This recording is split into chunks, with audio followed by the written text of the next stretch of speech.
What do you say? What do you know? Good Sunday morning. We are doing the Sunday morning six pack. I got 6 NFL games. We'll talk about a little bit of each and every game, and I'll lay down some bets for y'all and make your Sunday worthwhile. Because we hit here and we don't chase losses. We ain't got losses. First game that comes to mind in my Sunday six pack is 2-0 Texans at 2-0 Minnesota. Houston has come out like everyone has had preseason vibes. I like Houston's offense. CJ Stroud is doing well. He's got Nico Collins. I think Stephon Diggs is a great piece. People were kind of thinking where that was going to go. I like that. I think the offense is coming first full circle. Their defense is right where it needs to be. Defense was probably, you could debate last year, was the better part of that offense, even though CJ Stroud got Rookie of the Year, Offensive Player Rookie of the Year. Great offensive matchup today. I think points will be scored. Sam Darnold's been very surprising at Minnesota, same type of thing where they were like, I don't know how that's going to work. Is Justin Jefferson going to want to stay? And Justin Jefferson and Sam Darnold seem to get it work. Justin Jefferson's got a quad, but it seems like he's going to play based on the reports I've been watching, so that's good for them. Houston's offense stalled last week, scored 19, so I'm looking them to rebound and tweak some things and get some things going. So I'm excited for that game. I'm taking Houston at -2, and I'm taking the over. I'm taking the under at 46.5. I think points will be scored, but I think they'll be scored in the first couple quarters, and then defenses will adjust because that front line for Houston is insane. And I think it'll go over 46.5 with Houston at -2. I think the difference in that game, I think CJ will do one more big play than Sam Darnold. I think that'll be like a game-winning drive, that type of energy. So, going with the under, taking Houston at 2. Number 2 game of the six pack is 1-1 Philly versus 2-0 Saints. Saints had come out and punched you in the mouth offensively. Alvin Kamara, Shaneed is killing it. Philly's run game popped off week 1. It got stalled, but it's kind of hard to match that energy where you have 3 touchdowns in week 1. So, not a lot of panic on Philly's side. Looking to see offensively what they can do. Hurts and them seem like they got Philly last week their offense got contained and thrown new things, and it can never really get rolling. The run game wasn't nearly as prominent as week 1, so I'm looking to see what can happen. Philly's defense better bring their A game because New Orleans is coming. New Orleans put a wallop on a potential top 5 defense in Dallas, so I like Derek Carr in New Orleans. I think it's a good fit. I think he's got pieces around him. I think this whole situation of New Orleans is a great situation for everyone. I think it's going to be good. That defense can hang, and that defense can get a little more nitty-gritty. We'll see what they can go from there. I think Hurts needs to protect the ball. He has 3 interceptions so far through 2 games. I think he needs to protect the ball and not do too much. But I like New Orleans at home, -2.5. And I think over. I think points will be scored. So it's 49.5. I think it'll be easily 50. So those are my first 2 games of the Sunday six-pack week. Number 3 is Lions at Arizona. Great game. I think it's going to be a fantastic game. Probably my borderline game of the week, other than maybe the Sunday night and a couple Monday nights. Arizona's offense have come alive against the Rams. They put up 41 points, and they put them up in a hurry. Marvin Harrison Jr. is finally getting involved. I'm trying to see if that's going to be consistent. I know those numbers won't be consistent, but to get him involved as heavily as he did, Kyler Murray protected the ball, did what he needed to do, found who he needed, did the check down. I like the tight end play with Arizona. The Lions had a tough loss against the Bucs at home. Defense bend and kind of broke and kind of gave Baker too many opportunities to get down that field and get that game-winning drive. The offense kind of stalled. The running game wasn't nearly involved against the Bucs, so I'm looking to see if the Lions can bring more of their run game back with Gibbs and Montgomery, see what they can do there. Because I think the running game kind of sets the tone for that offense. Stafford just needs to keep, like I said, maintain, stay within that bubble. I think it's going to be an offensive game. I think Detroit's defensive line is going to make Murray run for his life. I think that might be a game factor, so tune in for that. Aiden Hutchinson might have a couple sacks. Look to see what they do with Kyler Murray under pressure, make him roll out and see if they can kind of contain him. Detroit's DBs keep Marvin Harrison at bay. I think that's what happened last week is Kyler Murray got rushed out of the pocket and DBs let wide receivers get behind him.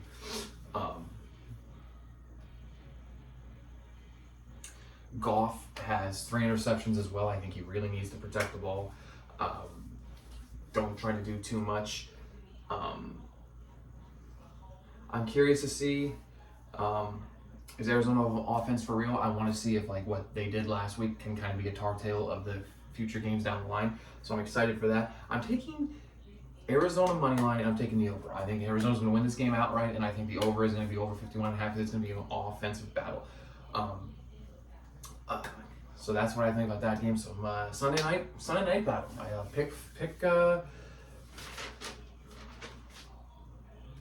my pick 4. Atlanta had a great win on the road in Philly. A last second drive. Want to see a little more from Atlanta's running game. I want Atlanta to use that double-headed back and kind of set the tone with the running game, take a little bit off Kirk Cousins. Cousins got to protect the ball and be a game manager, not do too much. Look for his scapegoat Pitts and London, and get it out to the guys that will help make his job easier. Atlanta's got the wide receiver room. Everyone's involved. Everyone's getting catches. Everyone's getting involved in Atlanta's wide receiver room. So I like that. To see that Cousins has more people to throw to. Kansas City had a great win against Cincy. I mean, I think Cincy is getting where they need to be offensively, and as a team, they had a really good game. It was a tough, heartbreaking loss for Cincy.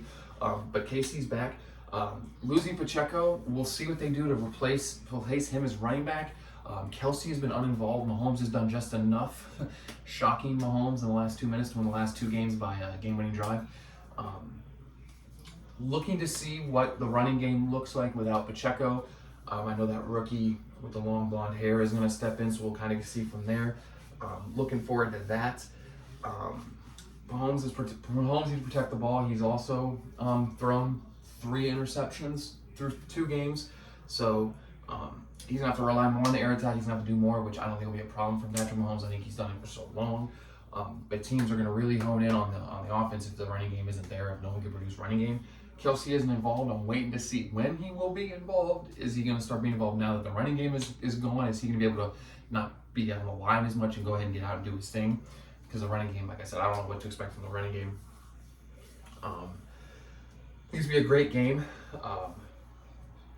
I'm taking Atlanta at home. I think the at-home tendencies will give Atlanta just a little bit of boof, and I think Kirk Cousins gets his first big win in front of Atlanta, gets the crowd behind him, gets, okay, I can get on this Kirk Cousins hype train, and I'm going the over. The over is 47.5. I think both teams are going to score a bunch of points. It's going to be a shootout, and I think Kirk Cousins gets a big win in front of his Atlanta home crowd.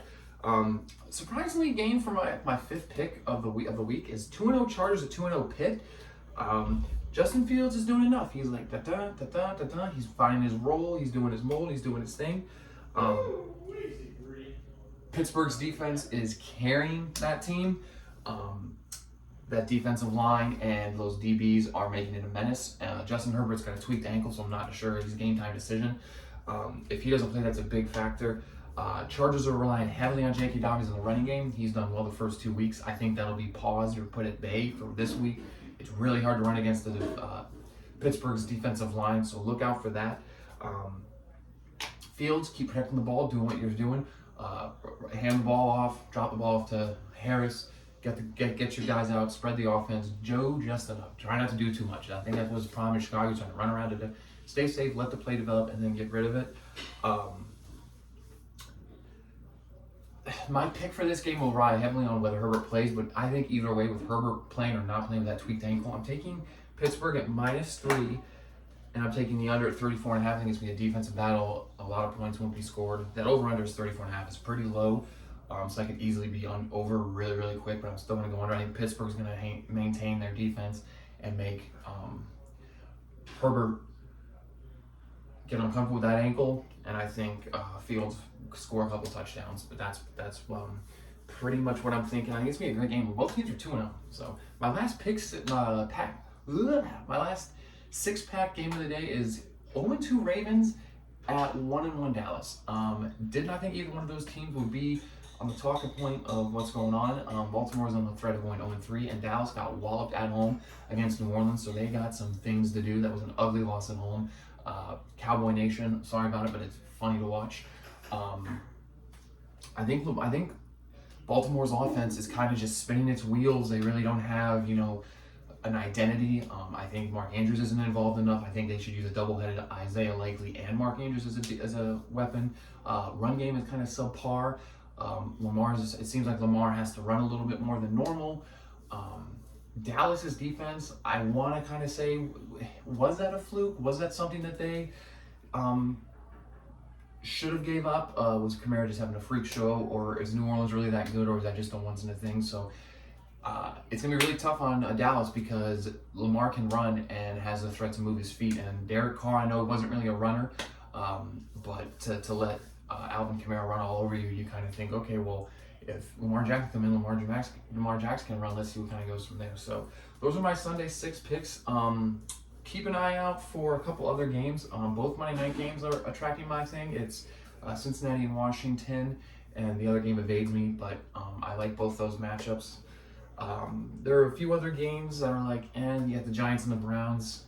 See if the Giants are really as bad as everyone says they are. Kind of looking forward to that. Bucks and Denver.